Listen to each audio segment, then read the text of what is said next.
Hello, beautiful people. We are back for another episode of A Little Something to Whine About with myself, Siobhan Camille. And Ty Michelle. And we are so glad that you tuned in. Thank you for coming back. If you came back, thank you. If this is your first time listening, welcome. Welcome. As they say in the church house. Yes. So today we will be discussing friendships in adulthood. Best friends and new friends in adulthood. No new friends.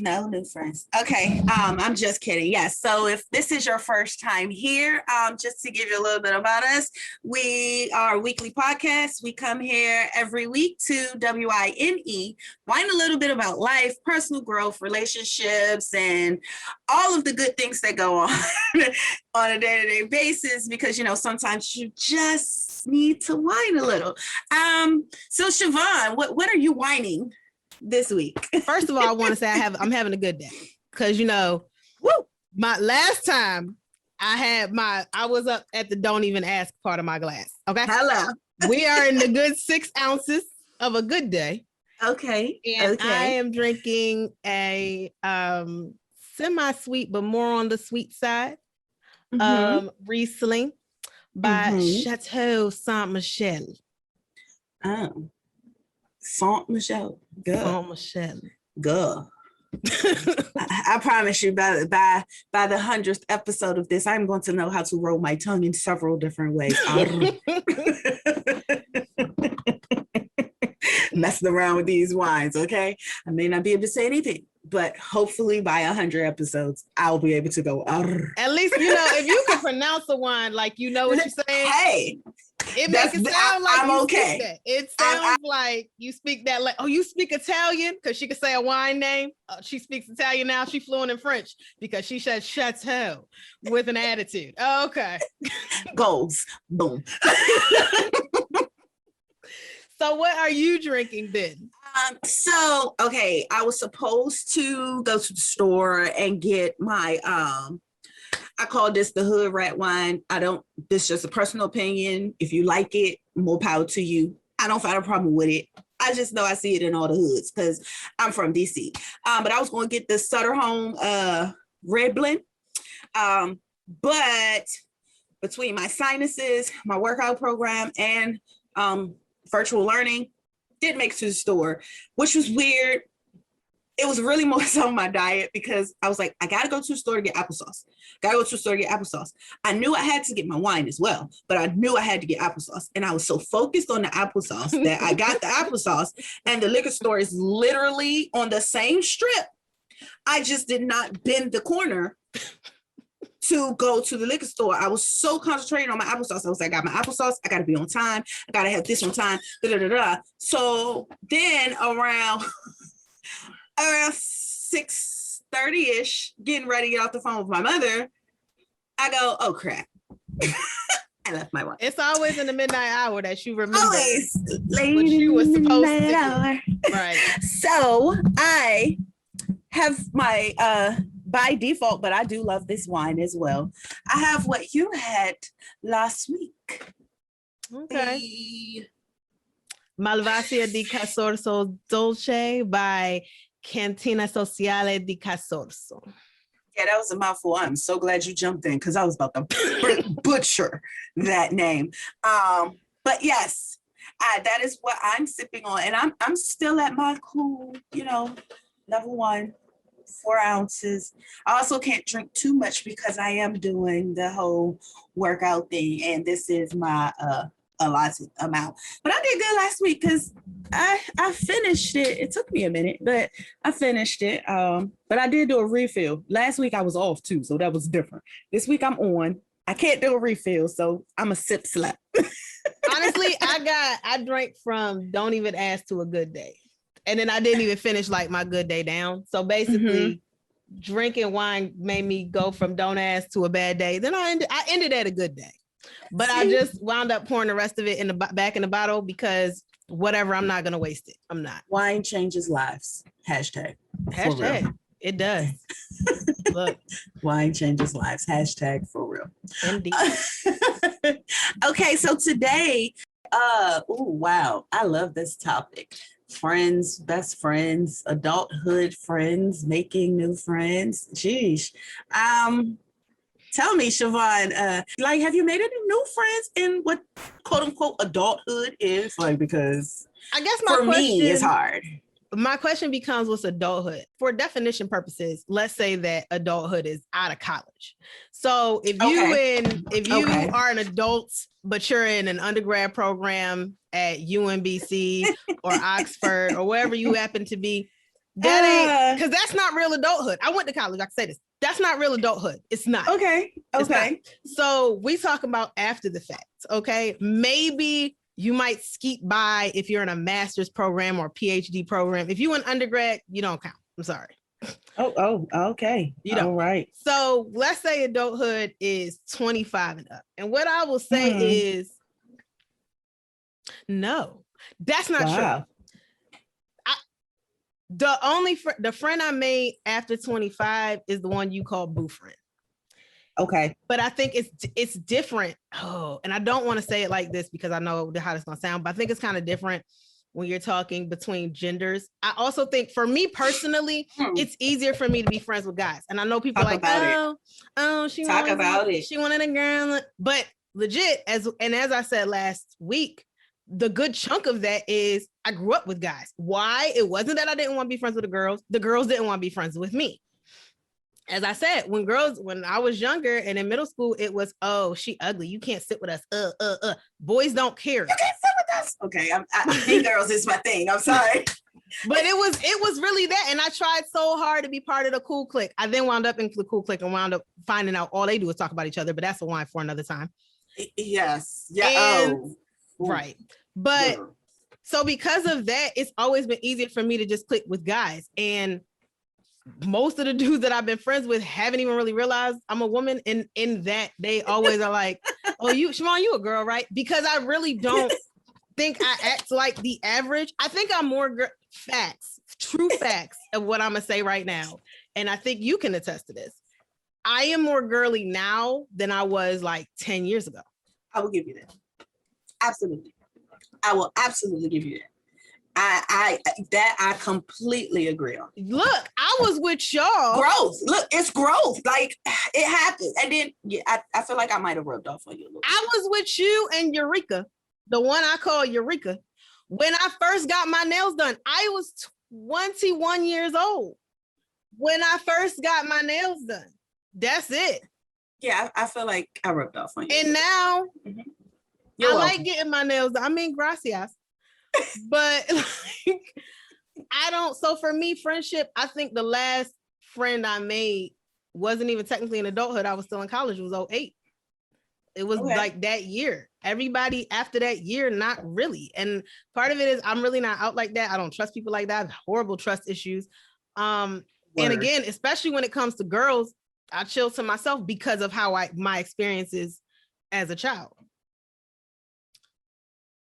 So I will say I haven't. I did try like Bumble BFF because at one point, and this was recently, this was like past 2 years, I was like, yo, I feel like I need more female friends, especially being like the only single one with no kids in the group.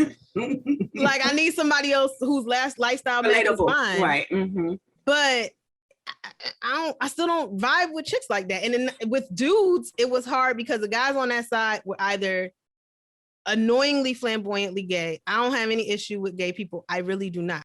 But like it was them or it was the ones that pretend they want to be your friend because they really are trying to get something. Mm-hmm. And so they go on these sites and they feel like, oh, these girls are desperate for friendship. They're probably desperate for male attention, whatever, what have you. But the people that I've met genuinely in my life from 25 and after that I've actually clicked and vibed with have been guys. No, I mean, it's nothing wrong with it.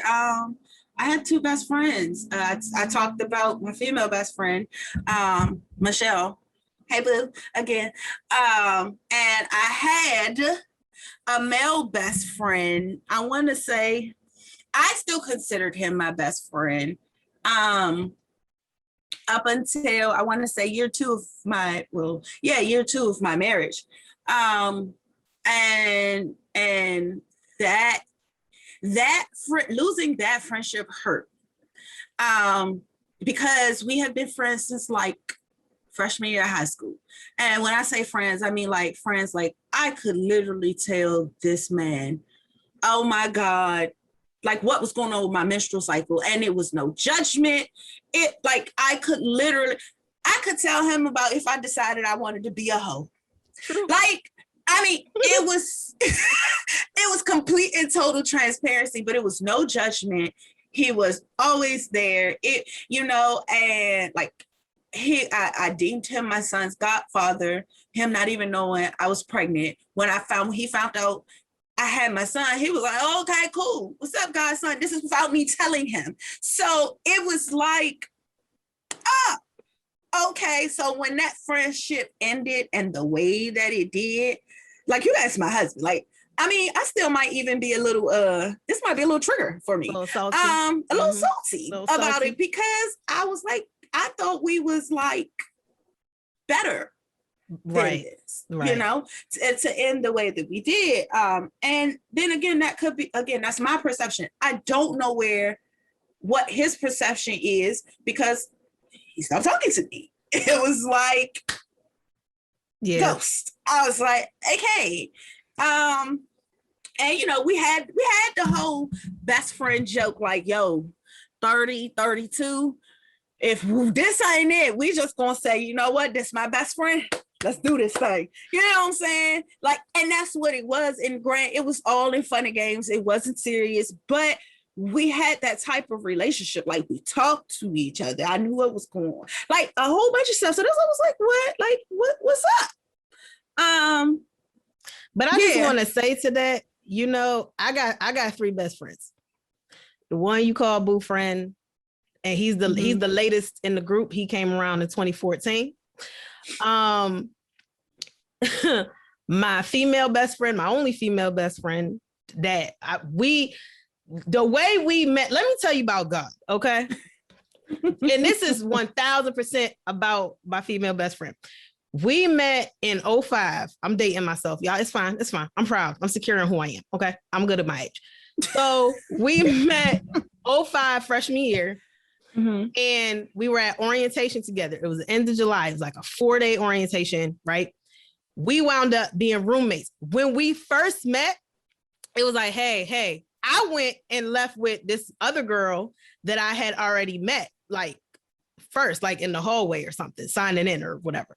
So I was actually with her and these other girls for maybe like a good half hour to an hour. And the reason that I stopped dealing with them was because we wound up in this other girl's room, and they literally, and this boggled my mind, we're talking about my city's more hood than your city. And I was like, my mind said this: we in college, one of the top schools in the nation, and you sitting up here discussing. This is the topic of discussion that we're having. My city's more hood than your city, DC. Not where are you from? Who are you? Not nothing, We're talking DC versus New York versus random places in New Jersey versus Philly. And I'm like, who cares? Versus Baltimore, because that was the other one. Who cares? Like, y'all really gonna brag on murder stats and drug stats? Are you? Why do we know those? Of the cities that you live in? True Washingtonian. Why? I don't even know that. I don't want to know it. It's depressing. That's depressing. I'm sorry. That's just depressing. But to me, it was like, yo, we in college with this? I'm out. So I left, right? And I went back to my room. Mm-hmm. My best friend, my now best friend was there. Elle was there. And she was like, what's up? I was like, what's up? And it was kind of like, I'm about to go to 7-Eleven. You want to go? Okay. Now, here's the thing about both of us. Both of us are the type of quiet people that in like a party room full of a bunch of people, we will sit in the back and watch people. So it's hard for people like us to even come together in general because we don't talk to anybody. So it's like, you want to go to 7-Eleven? Cool. Somehow over the course of 3 days, like 4 days and 3 nights, we just stuck with each other the whole time. I think it was comfort. Like, we talked.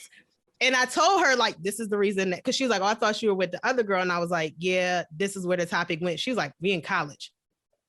My dude, that's what I said. Like, and so we vibed off that.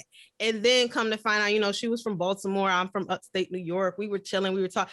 And just who we are vibe. She grew up in the church. I did not. And so we had a conversation about that, but she was level-headed. Me being like, look, that ain't my thing. She didn't judge me for it. Right.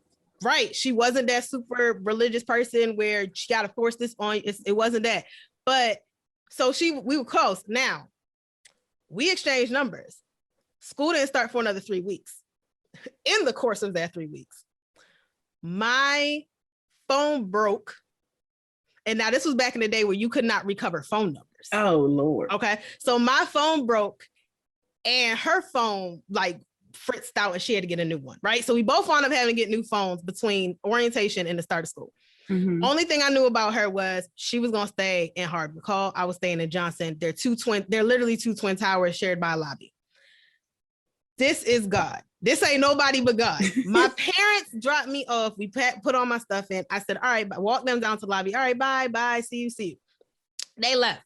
I was like, I'm going to go upstairs and get my key. I go back upstairs, get my key. My roommate at the time was like, hi. I was like, hi. Like, I don't want no new friends. Like, I know this girl. I don't want to know you. Like, it's not personal. And sorry to my roommate. It wasn't personal. It wasn't a race thing because she was white. It wasn't that. There was none of that. It was literally because me I don't want you. Person already bonded. And You're not wanted. That's what that was. You're not. I know what she's about. It wasn't. It was. I know what she's about. I don't like. I'm going to tell you, she didn't want you. Okay. Well, I didn't say. So I grabbed my key, right?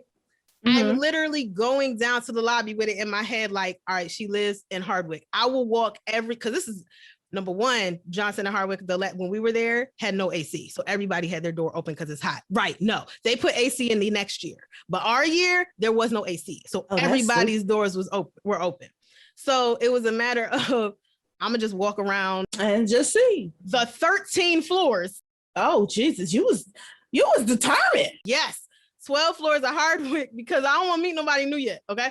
So I'm coming downstairs. I come out of the elevator. I come around the corner to the security desk. You have abandonment issues. I'm just going to tell you this. But I don't. Continue. She's coming in the door with her roommate.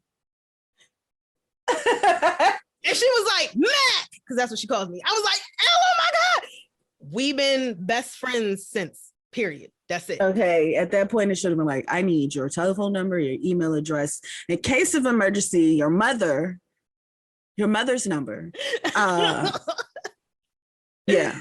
I didn't your address, because we wrote letters back then. Just in case, we need a best friend smoke signal. Get some carrier pigeons. All that. We need sounds. We need everything. Just in case we disconnect. And she's been my best friend ever since. 16 years, my best friend. Period. That's great. So with all that being said, what would you define as friendship? Like, what would you actually define the word friendship? Or how would you? How would you? Sorry about that. I feel like I need a dictionary.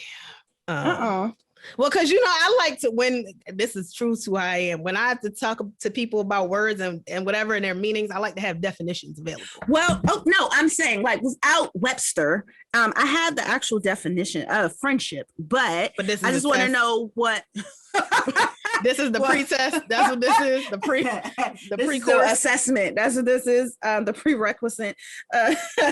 No. I just want to it's a good question to ask because different people they define things differently. So that's what I said. What would you think your definition of friendship is? Or you say your definition of friendship is? I think friendship for me I think it's more about characteristics and traits. Like, it's hard for me to just put friendship is, I feel like I need more time. Friendship is it's okay. It's all right. Yeah, I got nothing. I'm not even gonna pretend. I don't know. What's the definition? I fail. Well, no, before I say the definition, before I knew what the actual literal definition of friendship was, for me, friendship is it's just the connection between two people that grows. Like, that's what I thought friendship was. What I would say friendship is. I am not good at cultivating friendships. I have learned that in my latter years of my life, like I'm old, but I'm old enough. But I've learned that, and it's something that personally I struggle with at times, because sometimes I'd be like, I just suck as a friend. I'm not a good friend, because I am not one of those people who call you all the time. That's not me. Because I don't know, I feel like that's intrusive. I don't know why. It's just my mental. That's just, I'm weird. It's okay. I'm fine with it.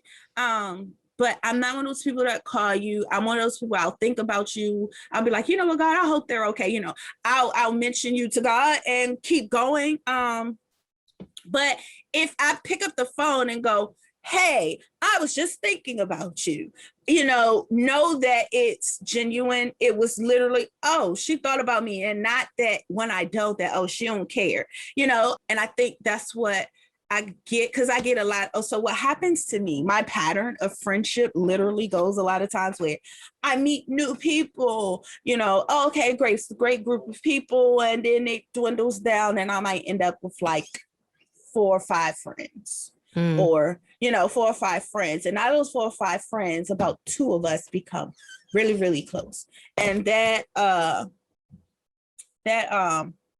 friendship lasts for me, that closeness lasts for like maybe 2 or 3 years, and then by the end of that 3rd year, it's kind of like we I don't want to say grow apart, but we're not as, I see you all the time, and this has happened to me several times. Oh, so okay, that's why I say maybe I'm not good at keeping friends close, like cultivating those friendships where it's like, oh, we're close. However, I will say this: if I hit any of them up right now, like, hey, boo, what you doing? I was just thinking about you. They will hit me back. Now, some will take longer than others, but I count those people as people who are just like me. They doing stuff, and they'll hit me back when they hit me back. It's no love lost. I don't feel any type of way about it. And I think that's why I don't think I'm good at it, because, a lot of people get in there for this, oh, she just stopped talking to me. No, I didn't. I promise you I didn't. I still love you. I still, you still my boo. We still cool. Like, say we can laugh, kick it, joke, everything else. But, it's like life. So, and that's one reason why my best friend, I love her to death, because no matter what, like when I say no matter what, my best friend and I have gone like maybe a year or 2 without talking. And then when we finally connect again, it's like no time missed. You know what? And for that, I get that, because I have, like I said, I have the boo friend, best friend. Elle is my best friend. And Cody, aka Kanye, as I call him, is, but that's just because he kind of looked like him to me. I ain't got nothing else to do with anything. And I've called him that since for at least 15 years, right? But so when you were talking about, your male best friend, I get that, because that's me and Cody since day one. And we actually dated twice. Nothing ever happened, but we did. We didn't even, I didn't look at him that way.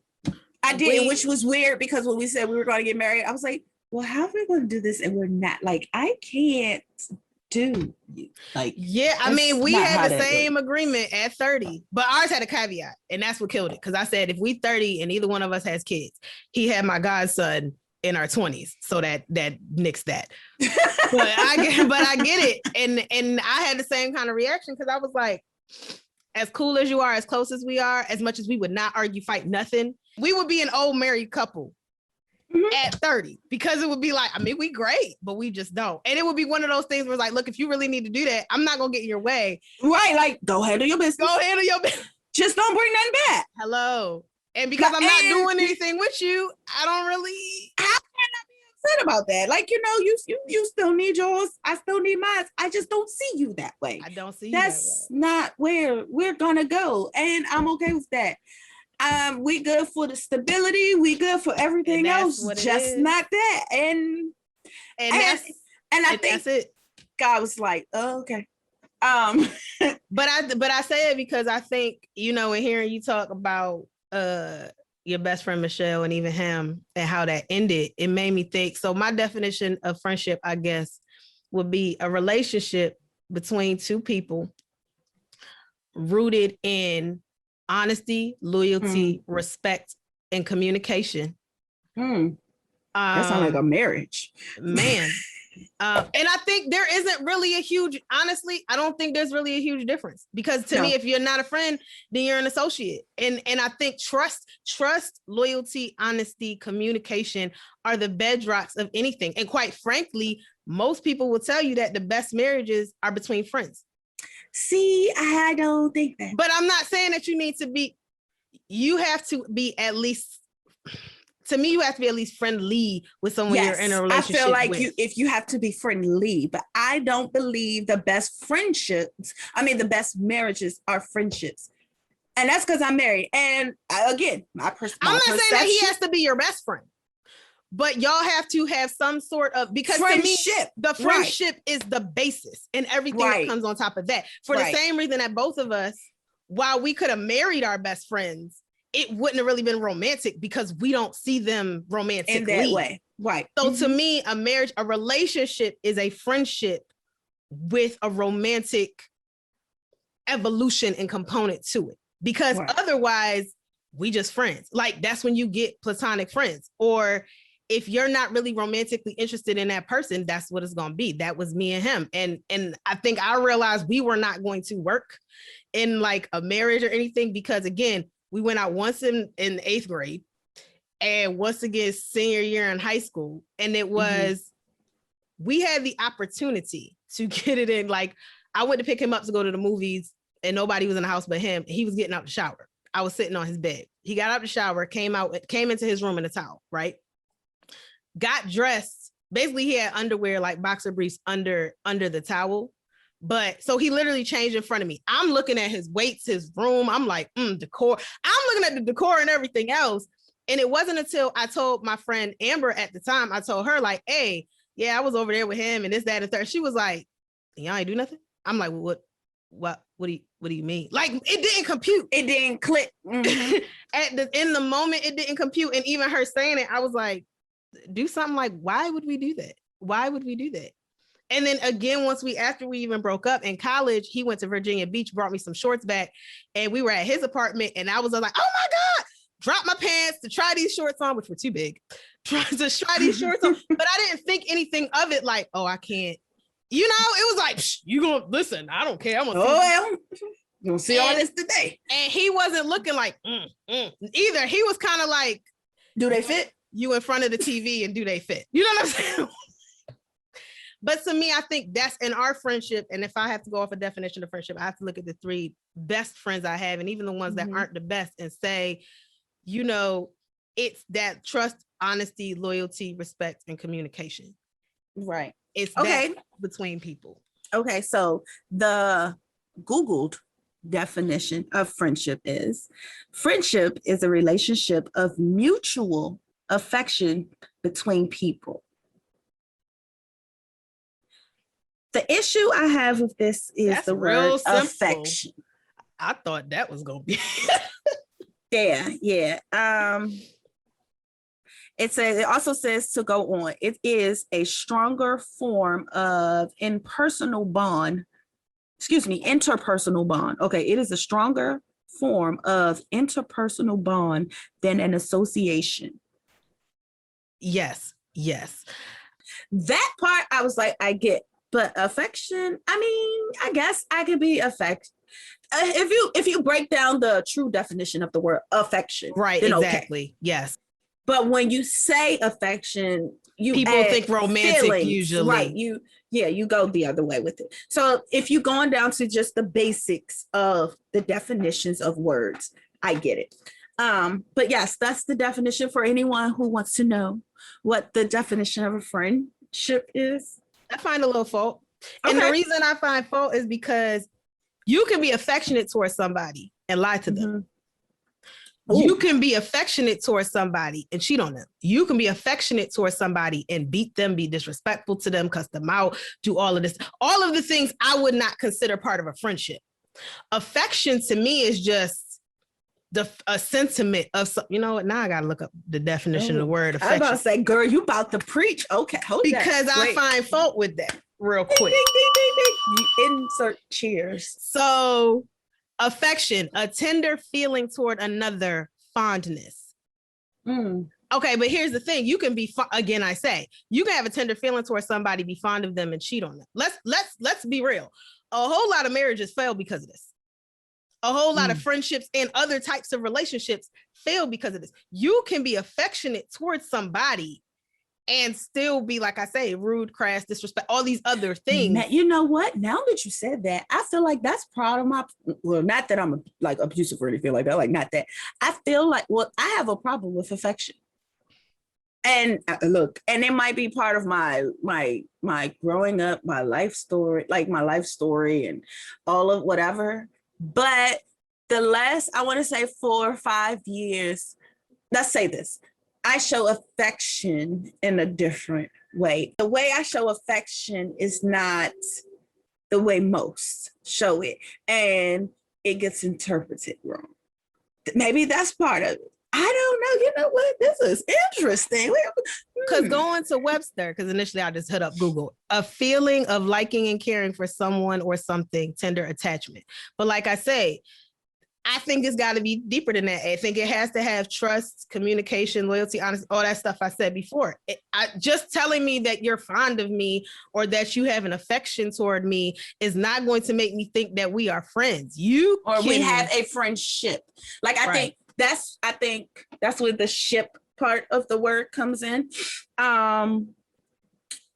Girl, we are not about to sit here and have a whole English lesson on the word. I mean, friendship. But you know I would. Okay? You know I would. I know you would. This is right up your alley, and this is words and languages. I'm all here for it. Let's see. I've made a few friends in adulthood, but like I said, with my quote unquote cultivating friendship thing,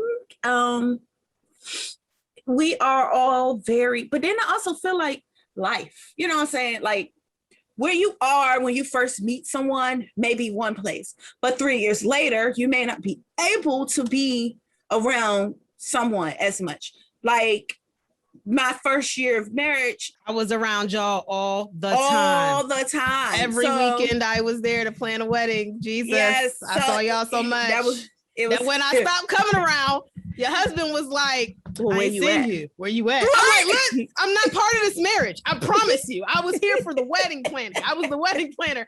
I'm not part of this. But outside of that, it was still like, you know, we did so much stuff together. You know, we celebrated everybody's birthday because it was so many of us. Birthdays was all over the place. We did so much. And then like by year 4 or 5, it's like settled in where it's like, you're my friend. I love you. But I got 6 kids. You got 3. You have 1. You just started a relationship with someone else who has 1. Your job has now moved you over here. You're not up the street anymore. You know, this one is gone this way. This one is gone way up that way. And now they're dating someone. And, you know, so it's like where you see in the quote, the movies where you go, oh, I would have loved to have like a best man type friendship style where like big groups and stuff, where it's like, oh, these friends were with these friends and they all became friends and even their spouses just joined in. Like I would love to do that. That's not really reality. No, that's not how that happens. I mean, I would say like maybe bits and pieces, but it's so many layers to that. When you get arguments, feelings, somebody don't like this person, somebody hurt this person, now these two not talking, so that put a strain over here. Okay, well, if I talk to this, if I go over here, it's so much. Oh, now do we not talk to this person because they broke up, but that was my friend, that became my friend too. Now that they're broke up, do I not talk to them anymore because I like, is my loyalty now in question? Like all of those things, it's like okay. But I think that's a thing of evolution in friendship. And that's why I think part of why it's hard to make new friends. I think two things. One, I think you also have friends for situations. Like everybody's got like work friends. But if you switch that job, you know, you probably not going to see that person anymore. You may not talk to them anymore. And it goes back to like grade school where it was like, if you were in my class, all your friends were in your class. Right. If they weren't in your class, they may have been in your class 3rd grade. Y'all were close. They weren't in your class 4th grade. Y'all weren't. You saw them again 5th grade. Great. You didn't see them 6th or 7th. Hey, you saw them again in 8th grade. Y'all were friends again because of convenience and accessibility. But I will say, I agree with you in that was one of the things that kind of scared and bothered me after you got married. Mm-hmm. Because I'm trying to figure out how to say this in the nicest way possible, man, but I'm gonna just be me. Oh God. Because, well, no. Because at the time that happened, you know what, it was a huge group at first.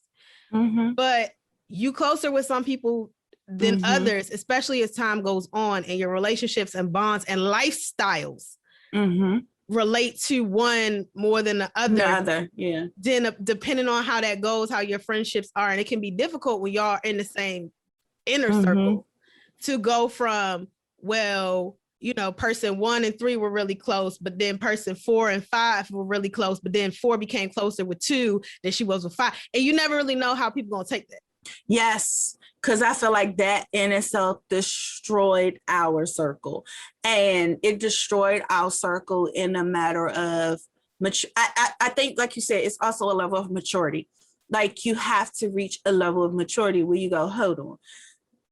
If I consider you my friend, my true and honest friend, like we have a friendship, I should be able to come to you and tell you, and person 2 should be able to come to person 1 or person 5 and be able to tell them, and person 5 understand that I'm not attacking you. I'm not saying this behind your back. Like, okay, person 2 could go to person 5, person 1 could go to person 4, but when we all get together, the same things are said. They're all said in love, even in anger. It's, I love you, but I'm angry right now. Like, I don't, you know, I'm frustrated with you, but that don't change. You know, I care about what happens to you. That, like, even if I say F you sometimes, it's not F you, I want you out of my life, I wish you were gone. It could be F you about this situation because this is really frustrating me and I want better for you. Or I expect more of you. Or this is not what we do. Like, it can be that, but you got to reach a certain level of maturity where you're like, I am not going to just take this one little bit of piece of information because it hurts me so bad and run with it to the stars and make it the end all be all and literally forget about everything and everything else that has happened prior.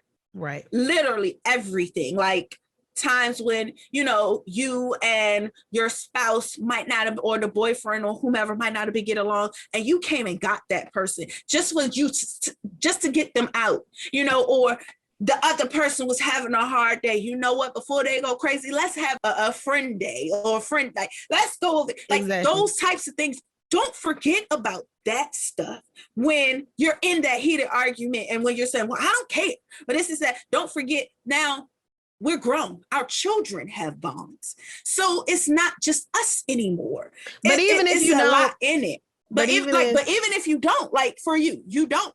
But you know what I'm saying? They still see you, that you Auntie Siobhan. They don't care what happens between us. You will always be Auntie Siobhan. They don't know anything else. So children or not, it's still like you're here, you're relevant, you're present, you're a piece of this puzzle. So even though we might be going through it, what I need for us to do is to be able to sit down and have a conversation. I still don't wish no illness on you. Your secrets that you told me are still going to be kept. Right. And even if you do have to toss the friendship away, integrity. Keep your integrity. Keep your character. Your character, to me, at that point becomes in question. Because if I say, you know what, I can't be friends with you. What you're doing, I cannot associate with. I love you. I got to go my separate ways. But that does not mean I'm going to go to the next person who may have been a mutual friend of ours and talk about you like a dog. My thing was back in the time, it was a matter of I finally at 21 met a group of girls that weren't catty. Right. That actually got along, that actually encouraged themselves. Like all this tribe stuff that everybody talks about and is big buzzwords now. That's what it was. It wasn't a smoke screen. It wasn't a big billboard. It wasn't, something you put on a t-shirt. That was life. Yep. It was literally like, yo, I don't got it this week. Man, come on, we going to whatever club or we going whatever to dinner and I got you. Oh, I don't have it this time. I got you this time. Don't worry about it. I need somebody to watch the kids because I got to go to the hospital. I got drive hours. Yo, I got a party coming. Can you come support? Cool, I'm there. And that's friendship.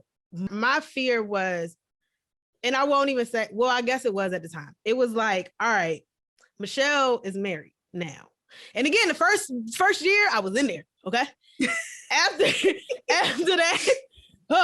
that, it was like, I'm a back off because like you say, intruding. Y'all are truly married. The wedding is done. Not there's no need for me to be here, but I don't need to, right. I'm gonna be over here and let y'all figure out your marriage, y'all, what y'all got going on.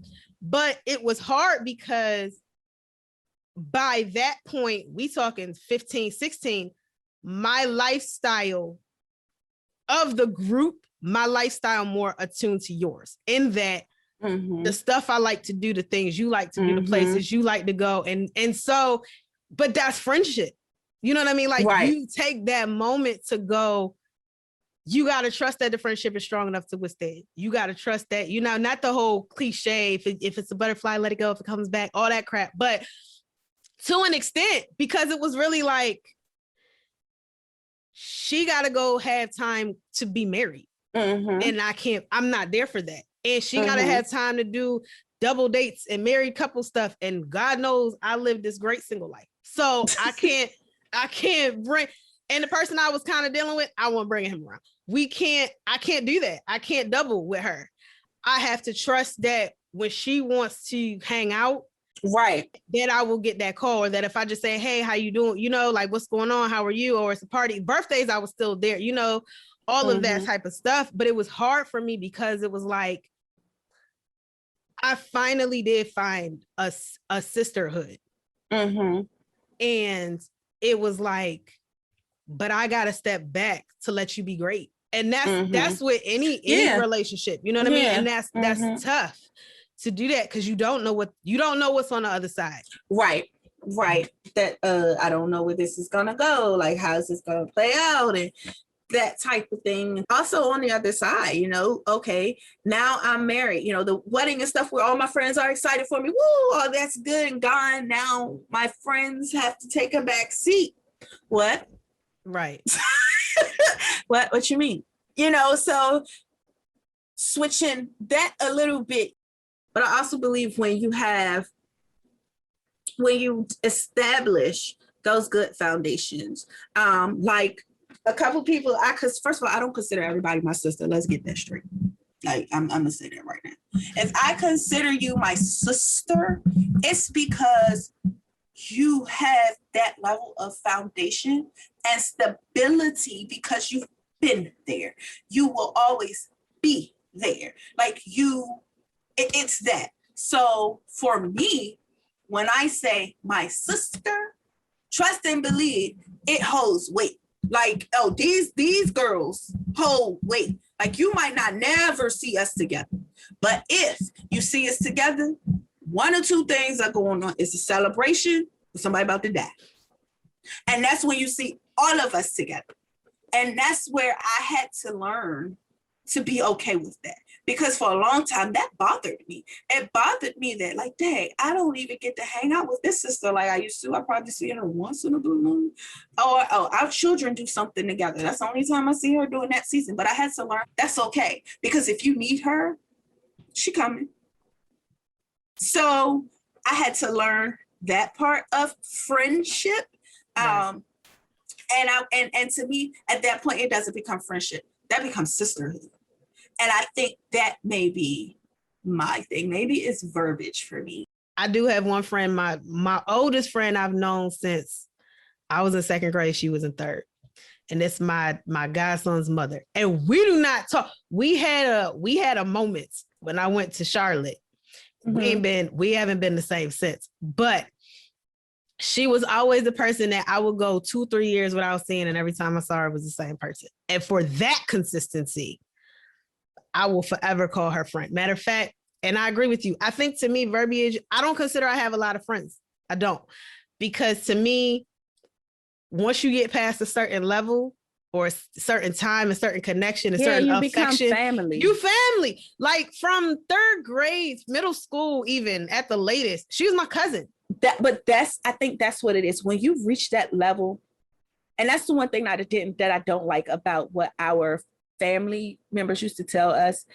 Everybody outside, ain't your friend, or oh, your friends are just they're not family. That's not true. What about people who are adopted?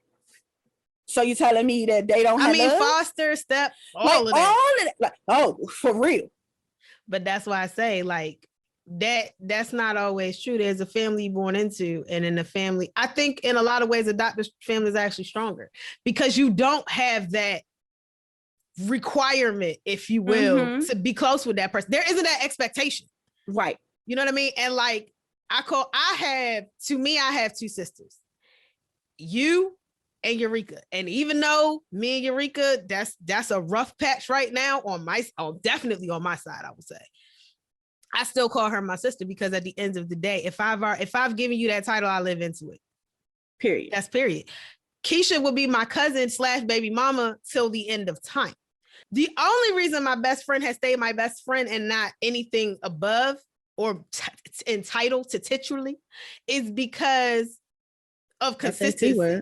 Hello. It's because of consistency. But her mother, I call her mother my aunt. Her mother is my Aunt D. Her Nana is Nana. I call Nana Nana. Her Aunt Shirley is my Aunt Shirley. Her cousin Dana, guess what? That's my cousin Dana. When people ask me how many friends I have, it's a very, very short list because to me, if I call you family, I don't count you as friend. You family. Right. Right. So when people ask me how many friends I have, I'm like 3. I'd be like, I don't have no friends. Like, I got a best friend, but I don't have no friends. Like, and it's funny because my husband is the same way. He's had his same best friends since I don't know how long. Everybody else, he don't consider them jokers friends. He'd be like, oh, they associates. I have one friend. 3 besties, and everybody else in my circle is family at this point. That's like, and that's it.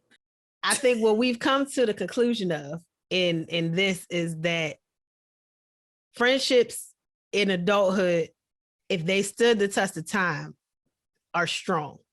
I think most people in their adulthood are on the no new friends because the friends that you have gone through the trenches and the time with you. They've gone through war with you.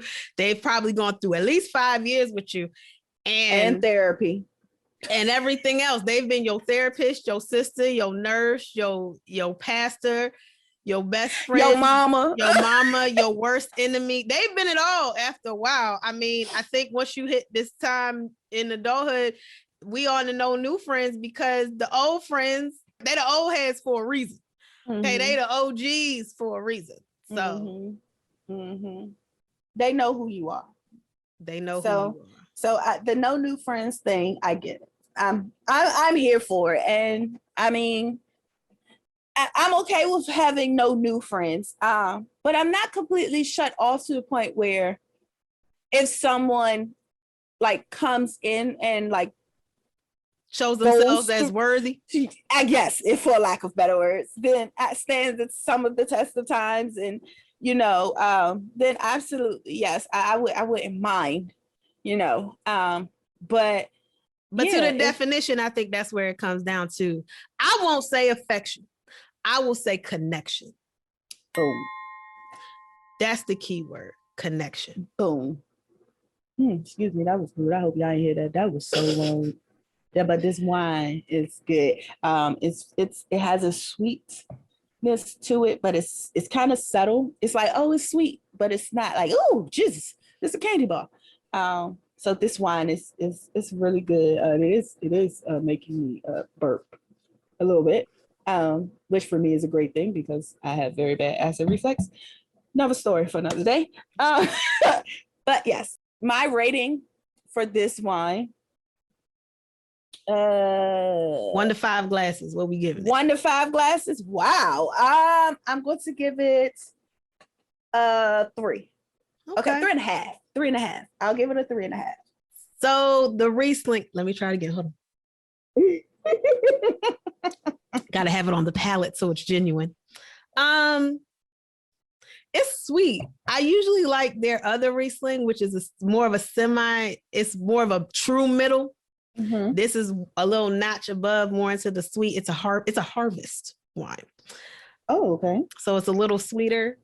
But I figured since we were talking about friendships, good ones, they sweet. They somewhere in the middle, but they should lean a little more on the sweeter side. I hope so. Not the tart. I mean, unless that's the type of person you are, Right. Because yeah. So I would say this is a nice, good white wine. I will give this, I guess I'll give this 3.5 glasses.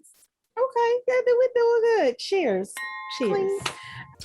Okay, so this concludes another wonderful, wonderful, wonderful, fun-filled episode of A Little Something to Wine About with me, Taia Michelle. And Siobhan Camille. And we hope that you take the time to subscribe to the podcast. Visit our website, A Little Something to Wine About. We definitely love to hear what you're thinking and what you're drinking. And don't forget to join us next week for Family. How close is too close? And remember, there's nothing wrong with a little wine. Bye.